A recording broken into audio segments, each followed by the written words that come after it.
Well, I was just starting a career, working as a freelance. I left the safety of Italian state television in order to do that. And I had this contact from Dino De Laurentiis, who invited me to a meeting in the Grand Hotel in Roma. And he put me on a movie called Taipan. I don't remember the name of the director. Well, a big production in the history of Hong Kong, right? And I had a meeting with this director. And the director felt, again, I don't remember his name, he felt that I was not experienced enough to deal with all the VFX stuff and difficult shots and the scenes and the green screens and all that. And so after the meeting with this director, went back to see Dino De Laurentiis again and said, Dante, don't worry, I'm gonna put you with a young upcoming director, a brilliant director called Michael Mann on a movie I'm producing. It's called MANHUNTER. It was actually called Red Dragon early on.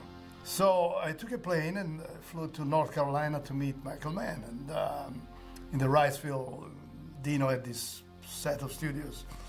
And I brought with me a small reel of probably 10 shots from a movie I did with Liliana Cavani. They were dailies, actually. And the movie was called The Berlin Affair. Liliana Cavani is a very elegant director. That's the only thing I screened with Michael, and he looked at it and he said, okay, let's give it a try. He liked the idea, he liked what he saw probably. And so he gave me a reproduction of a print, which might have been a painting by Magritte. That had trees on the side, a house, a dark house in the middle, in the sky, these beautiful white clouds, an evening kind of a shot, and there was a street light in front of the house, in this street along the park, so to speak. And the street light was green, and he gave me this thing, and he said, Dante, this is the movie. I said, all right, great. Let's do it. And it was an amazing experience, I gotta say, because for me, coming from television work and and a few movies in the Italian film industry, this was a big jump. I mean, it was like a way of filmmaking which I probably had dreamed about.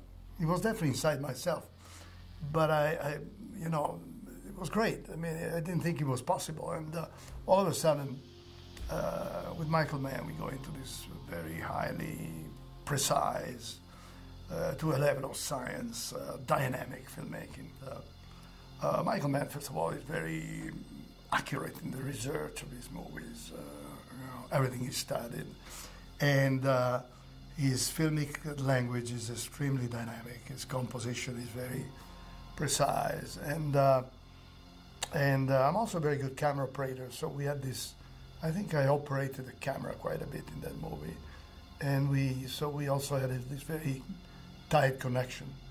Not a lot of words, if you wish. Not a lot of communication. A very strong preparation. Making a film with Michael Mann is like doing a full immersion of some kind of whatever the material is that you're working on. And again, it was very tough physically because Michael decided that he didn't want to shoot the whole movie in Carolina, in Wilmington. And he wanted the movie to be shot all over the areas. And I love the way Michael was shooting, the use of modern architecture, the use of every possible set dressing element to convey the story, the use of modern and not modern architecture, the angles. It was really fascinating to me. I was following, it was easy for me to follow. I loved it, and it was a dream way of making movies on a cultural aesthetic side. It was a little more tough of an experience on the production side because obviously being North Carolina, the crews were, I brought some guys from Italy. They couldn't speak English really very well. The camera crew was extraordinary. A couple of guys I brought from Italy.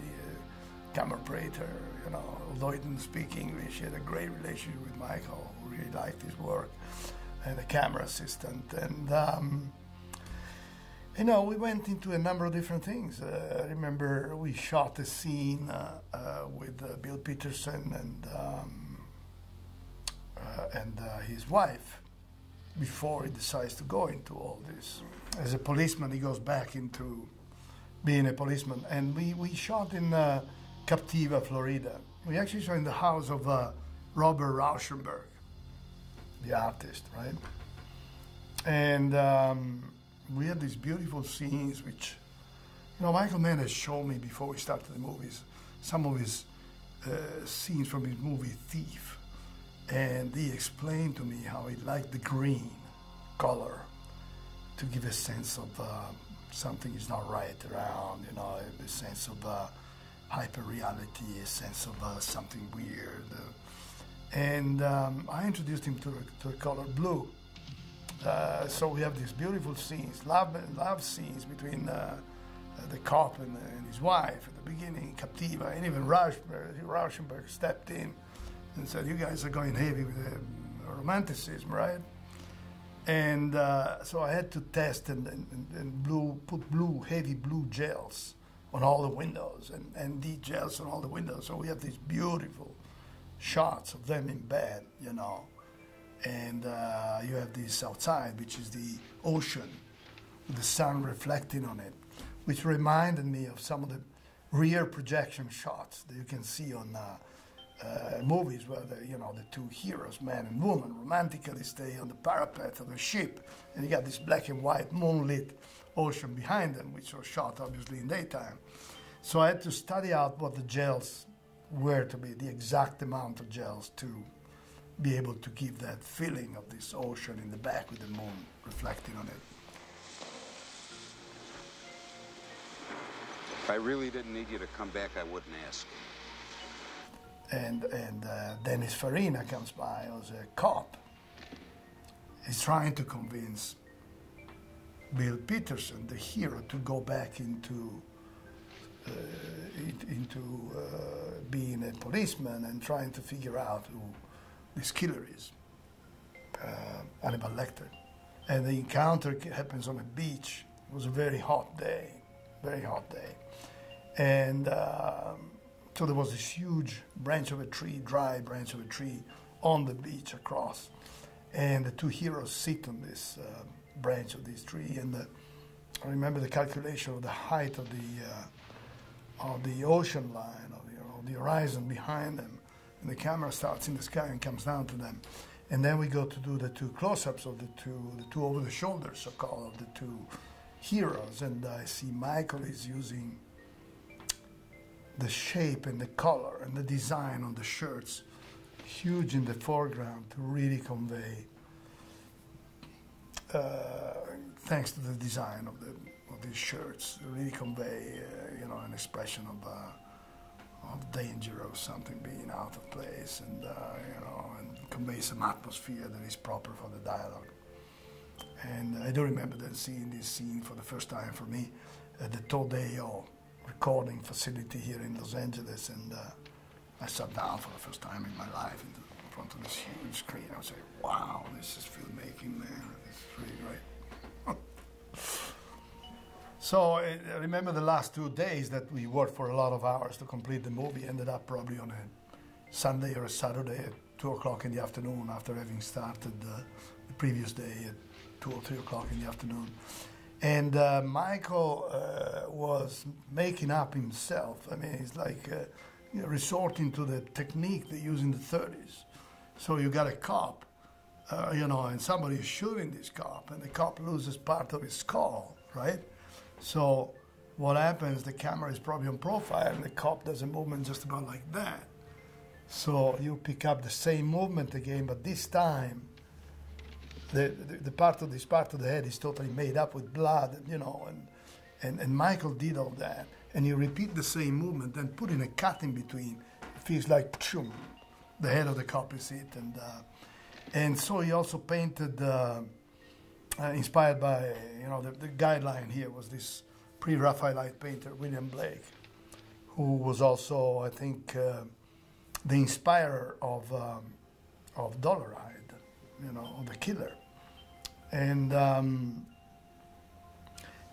when he lays down on the ground, dead, it was Michael himself who did all the, the blood with the shape of two big wings around his body.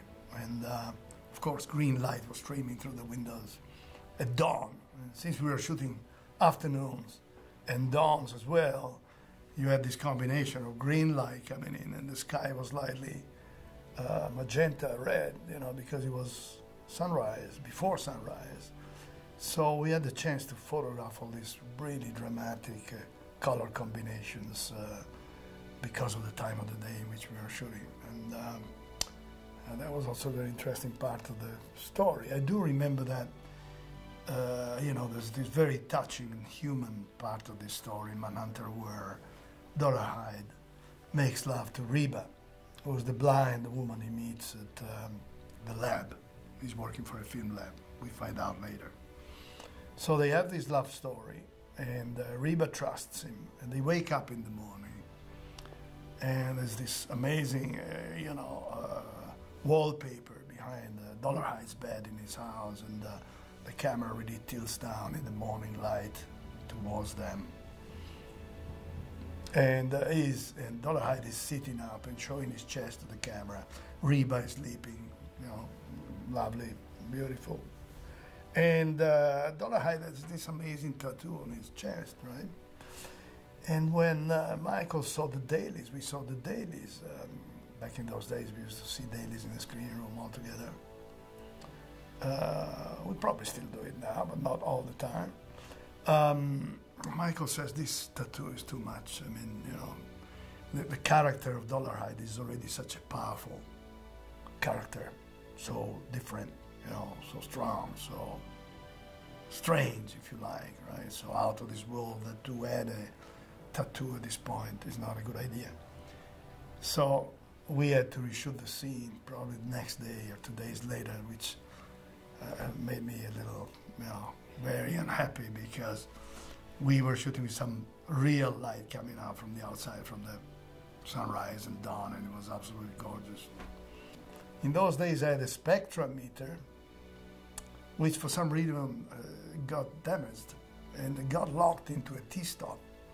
In other words, wherever you were taking the light reading, it would always give you the 5 and 6. So I had the lab writing me scared, or sending me scared phone call. Dante, you're exposing the film too much. You know, you're so high. I said, listen, it looks great here, so there must be something right.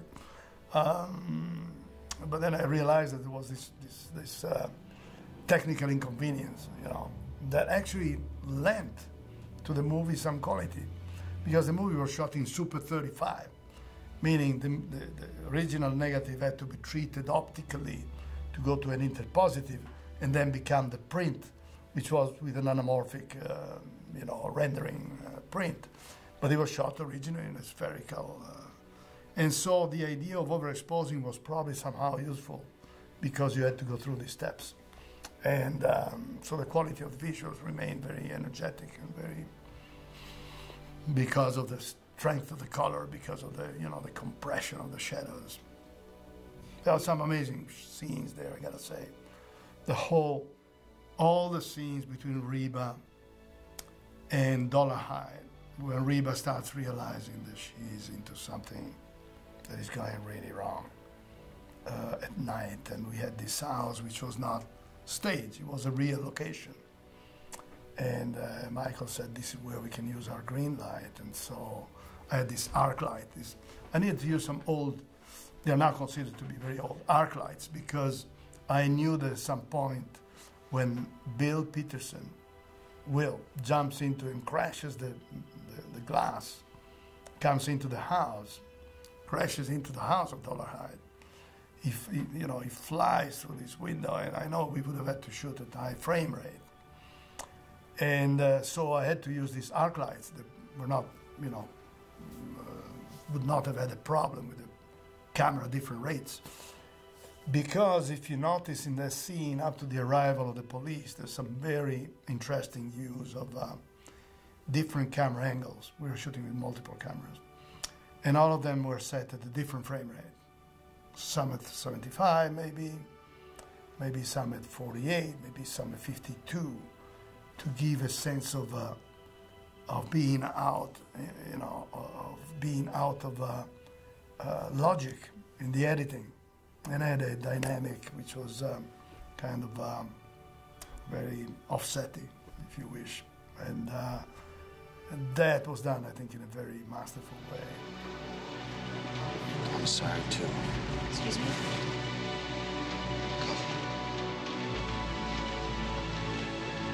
Well, I can say that he was a very pleasant person to work with. And it's good that he was like that, because, because I do remember one morning in which our camera is behind us, a couple of monitors. I think he's in a hotel room, and or in the FBI office. I'm not quite sure, but anyway, he's watching these monitors, and that's when he's discovering who is the killer. He gets to the point that he, you know, when he says the phrase, "You've seen these films," meaning he understands that this guy is probably working in a film lab. You know, in those days, everybody was shooting 8mm films in the family. We actually started shooting the movie, shooting some family 8mm shots, you know, here and there. So Bill Peterson is watching these films, and it's 3 or 4 o'clock in the morning, and we are shooting this stuff on his face. Then he goes to a window, leans against the window, and said, "You've seen these films." Leeds Can, Gateway Labs, St. Louis, Missouri. The Jacoby label will say the same thing as the Leeds label. Gateway Labs, St. Louis, Missouri. Who processed the Jacoby film? No. Bob's Photo Store, Birmingham. Stores send them out. Have him peel the top label back. Is there a label underneath?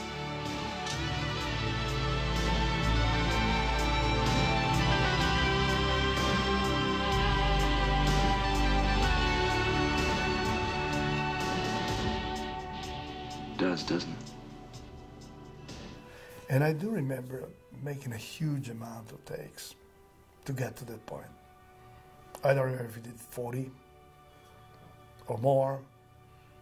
And the whole idea is probably that Michael insisted on this because he didn't want any acting involved. So it was, the fatigue that, you know, the Bill was so fatigued in doing this over and over again that in the end, he was himself. You know, it was a very truthful, you know, way of saying the line, I would expect. But his patience definitely paid off. And again, I do remember that I had rigged on some of those rooms, because there's a beautiful scene in which Bill Peterson walks out of a car, which we shot at the beginning of the movie.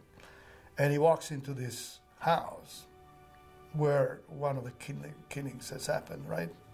The house is dark, painted black almost on the outside. And he walks in, and we shot the interior on stage. And that was the early shooting. And I had, then he walks upstairs and he goes into the rooms. He does a visit to the house, try to understand what the killer, you know. This is when he goes back and he decides to do, you know, to go back into trying to discover who this killer is. Again, you know, he's had an experience with Hannibal Lecter before, so from which he was very disturbed. So he can get into the mind of the criminal. He has a sensitive way of getting there. So he goes visit this house, but the killer has destroyed the family, right? And he walks up the steps, and turned out very well. I do remember that I did rig. I asked my crew to rig the place with some soft light on top, figuring out, you know, it's the first time I worked with Michael Mann. I wasn't really that sure in which direction he wanted to go. And Michael saw this and said, no, Dante, don't. You don't need that. Don't do that. So, okay, I said, okay. So we took down those lighting, and we made the whole scene much more dramatic. Thank you for using AT&T. This is operator 24. Operator, I don't have the use of my arms. Would you be so kind as to dial a number for me, please? Certainly. What's the number?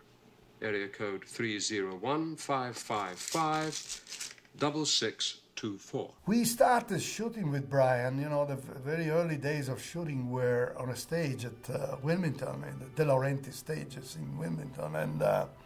And then, again, at the beginning of the movie, we start doing the scene of the encounter between Will and Hannibal Lecter. So Will goes to the prison to see him, and the whole prison is painted white. And you know, and Will has his shirt, which is a very meaningful shirt with an interesting design. And Brian Cox starts acting, and that's where I realized that the tenseness on the set was very, very high. Michael Mann's concentration on the subject was total, and you know, so the acting and the performance and the lining up of the camera, making use of the bars of the prison, right? Everything was painted white. And so the composition coming from one side to the other side, if you look at it, you have to admire the flow and the beauty of this, the flow of the editing that in a way is a lovely, soft, ongoing, in a very harsh instead, kind of examining the criminal human mind, or the human mind of a criminal.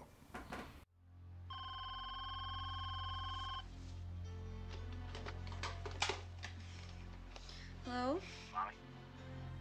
Well, is that you? Yeah, it's me, honey. Look, I'll call you tomorrow. Go back to sleep. I love you.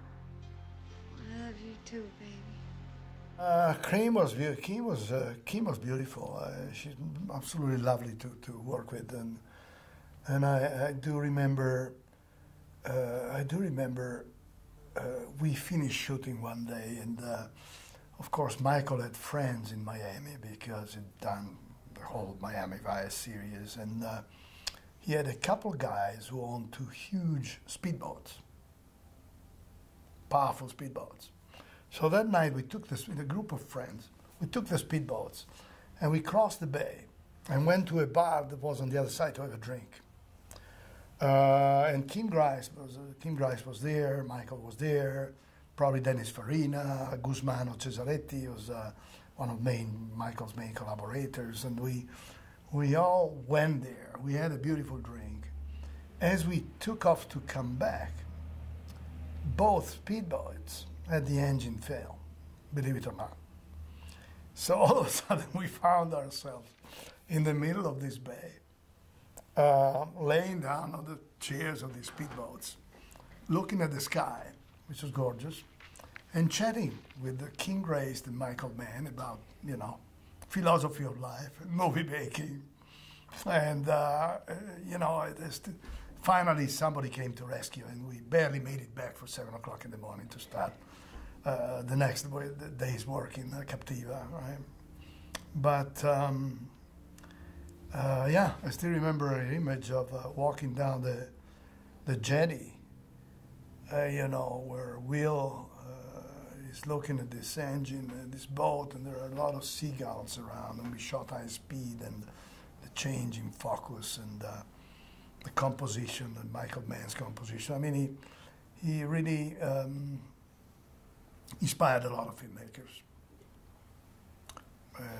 In those kind of very interesting composition, because they made use of costume design and props and set dressing in a way that was really adding to the story deep meaning, right? Hear it?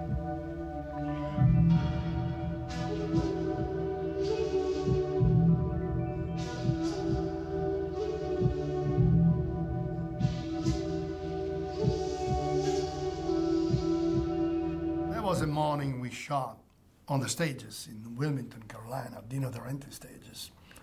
And this great animal trainer, was also a zoo owner, brought there this tiger, right? This beautiful tiger. And which was anesthetized, of course, you know. And in the middle of a stage in Carolina, you know, they put a kind of a big net all around. They made a structure with a net. And so there was this big tiger laying down on a table. The net was around the set. It was a small set, which was, I think, a lab or something, which had some very interesting lamps. By the way, this lab, parenthesis, very interesting lamps. And Michael told me, have you seen War of the Worlds, the first movie? That was the kind of design, which was a postmodern kind of design in America in the 40s. Anyway, very interesting. Anyway, this big tiger is laying down, a very small set.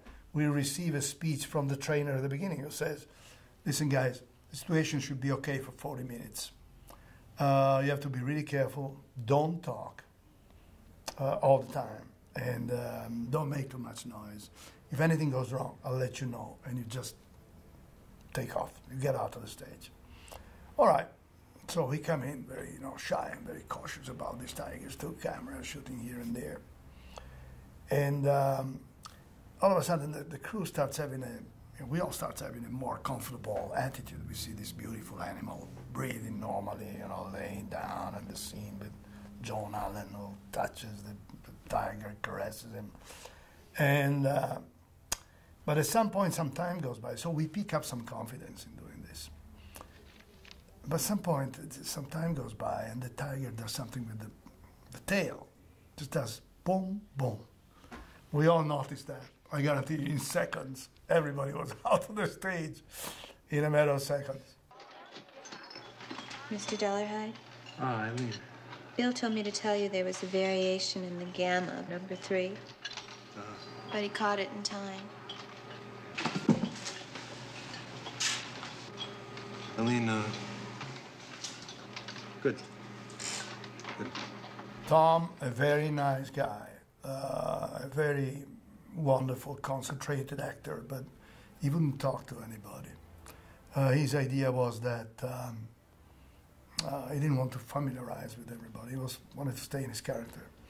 And I also learned very soon from Guzmano Cesaretti, who was my friend and Michael Mann's collaborator, that he wanted to be called, he didn't want to be called Thomas or Tom. He wanted to be called Dollarhide. That's the only way we could address him. And, well,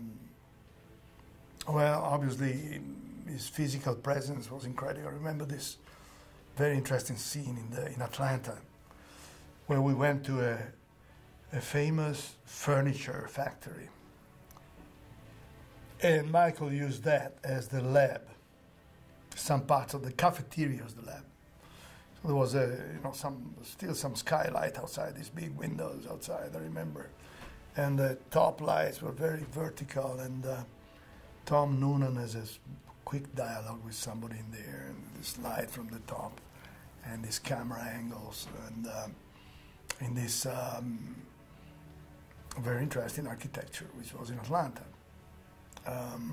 This building, you know, I think it was Harmon, the Harmon Miller was the furniture factory.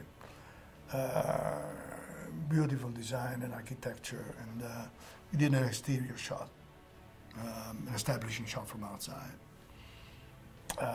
which was shot at twilight, I remember, possibly at dawn, but I think it was probably twilight. And then we used the interior of the cafeteria, the interior of the lab itself. Instead, we shot in Chicago, the very famous film lab in Chicago. And we added a couple of interesting fluorescents here and there, which is when we see Dollarhide checking the films and understand that he has to do with this. There is this scene at Dollarhide's house where he has the journalist in front of him. And we have this low angle of him with the stocking on his face. Well, here I am. For some reason, it was all working great because all those, you know, spooky lights that were set in there with the set dressing, some very basic lighting that I did made the atmosphere a very interesting atmosphere. And then I remember a misunderstanding when we did that shot of the journalist running down a garage incline. He was on fire. Obviously, it was a dummy on it. But we had to do a very special protection on the camera. So we, as a crew, we didn't really understand what we were supposed to do for some reason. The whole grip crew was Italian. There wasn't enough communication. And so it took a little while to do that setup, I remember. But even there again, with this fluorescence around and the red flames coming right into the camera. I've done a number of movies with Brad, and I totally enjoyed every movie I did with him. It's a very different film. The only difference between Manhunter and Red Dragon is that I didn't need to read the screenplay so many times because I basically knew the storyline, so I could limit myself to a smaller number of readings to understand what was going on and to understand how to make it. But listen, the production design was entirely different. Directing was different. The cast was entirely different. I had some magical experience working with Anthony Hopkins, and being by the camera and watching Tony Hopkins perform was just something that I really high level kind of thing. So you don't forget that easily. When he's tied up with his hands and goes through these very hot lights and he's talking again to this time to still to Will. So standing next to the camera and next to Ed Norton and watching Tony Hopkins perform, in this hot light and being angry and attacking. The real expression of an evil mind, a human brain that's turned into, that is so evil, and see how he was expressing that. So, two very different movies. So for me, it was like,